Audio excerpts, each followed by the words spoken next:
Hey, it's Mr. K doing a video for AP Physics 1. We've got what we call an Atwood's machine. This is a two-mass system.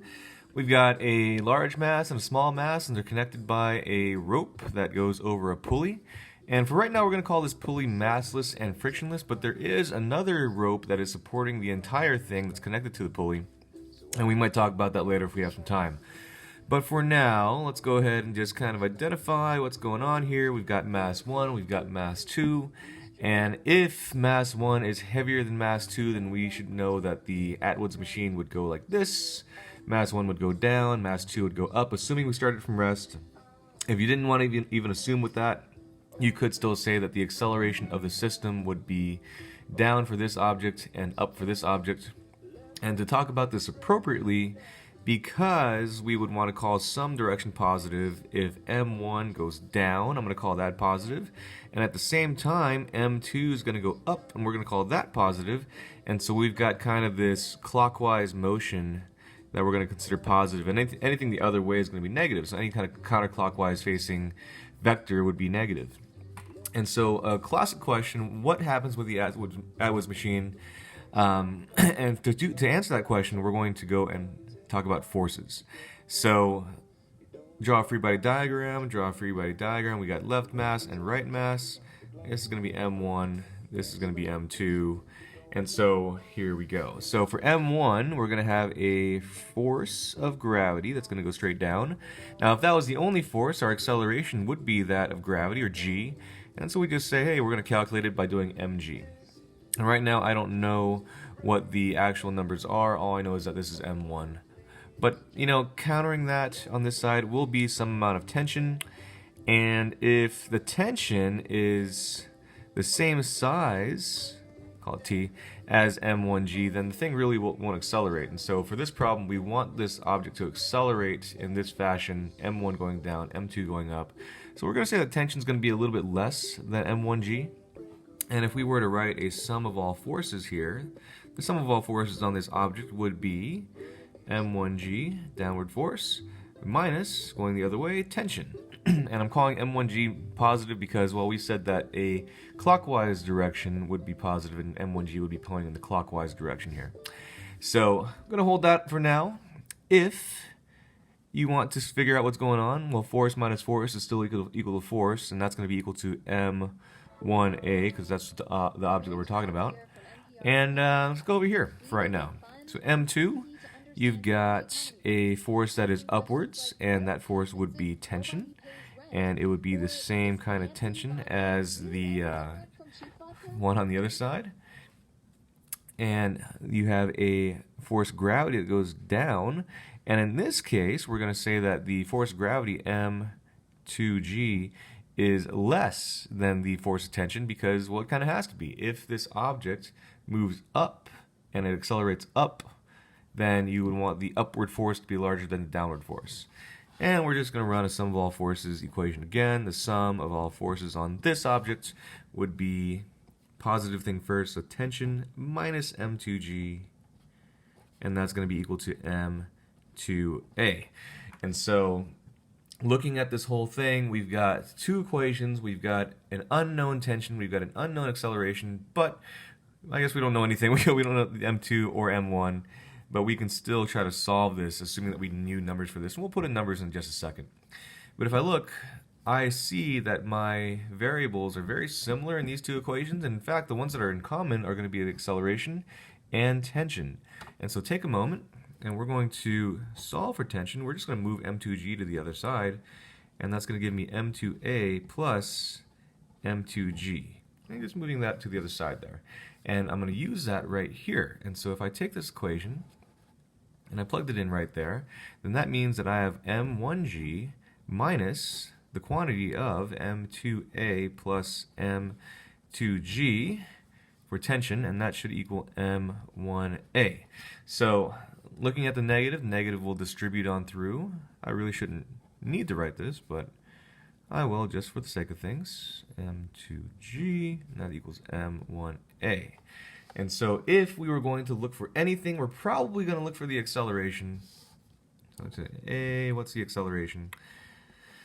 And that means I kind of need to move acceleration to one side, so we'll just do m1g minus m2g, and that equals m1a plus m2a. And this is a bunch of math, but there's going to be a point where the physics does come back. So bear with me. Do a little bit of extracting here. A is on both things, factor it out. m1 plus m2. And then that's still the same stuff on the left side. And the last step would be to divide m1 plus m2. But if you do that to the right side, then you kind of need to do it to the left side. And that's the whole left side, so m1 plus m2.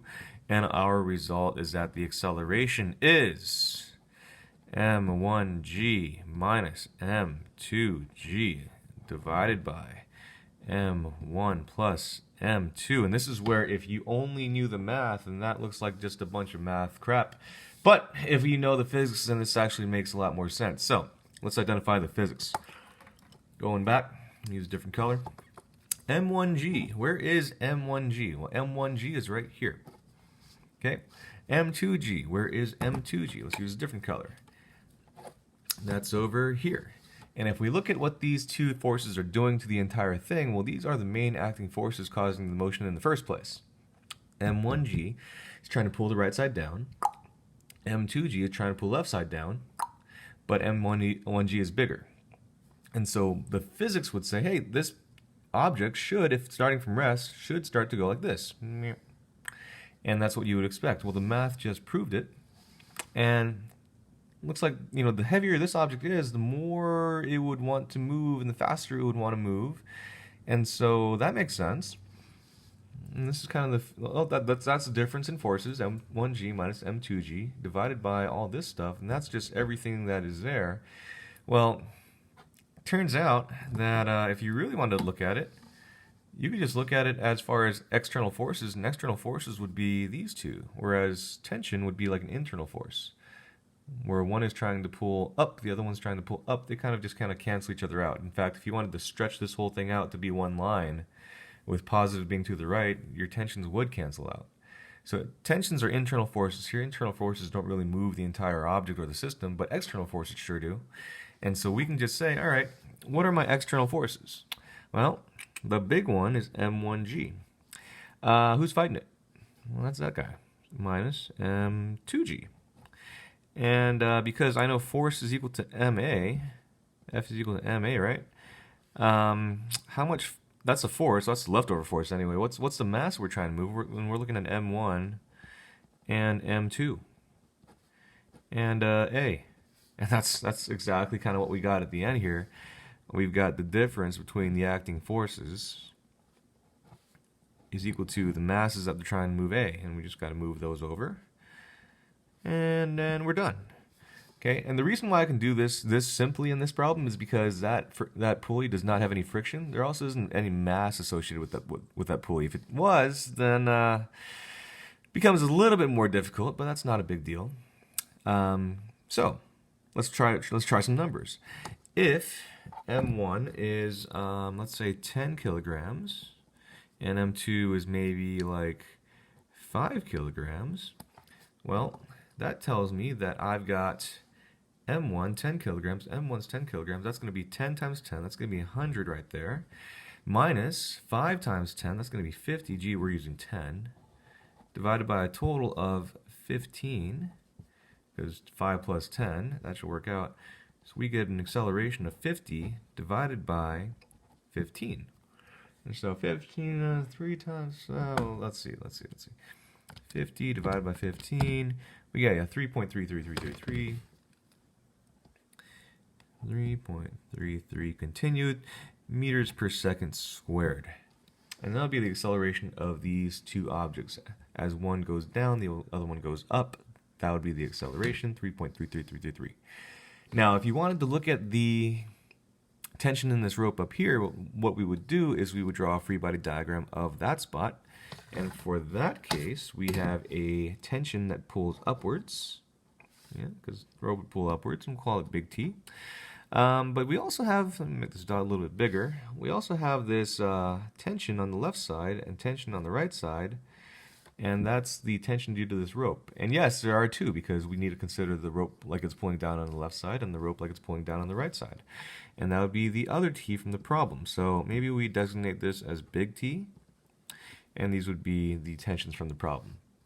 And so as we see, if we were able to figure out the tensions from the problem, 2 times the tension from the problem should equal this big tension up here. And so if we go back and we say, all right, let's try to figure out the tension from the problem, the tension from the problem would be right here. Let's see, M2A plus M2G. So tension from the problem equals M2A plus M2G. We said M2 was 5. The acceleration was 3 1/3. And 5 again. That's going to be 10 right there. So the tension would be 50 plus 5 times 3.3, and you get 66.66. Amazing how often that number pops up. So let's say that, and that is one tension, and we would just say, oh, well, it's just doubled. So we would get a T big of 133.3 continuous newtons of force for the tension total in this thing. Now, if these were not moving at all, if these were locked in place and not accelerating, then the tension would have to make up for all the force of gravity downwards, and the force of gravity downwards would be 15 times 10, which is 150. So 15 times 10, 150, or if you want to be more appropriate, 15 times 9.8, 147. And so what we see here is that because the system as a whole is accelerating downwards, the tension upwards does not really have to be as much. If the system was still, this big tension would have to be 147, 150 newtons. But in this case, the whole system is allowed to freely rotate and accelerate, and so our tension is actually going to be a bit less for the rope that's holding this thing to the ceiling. All right, we'll end there.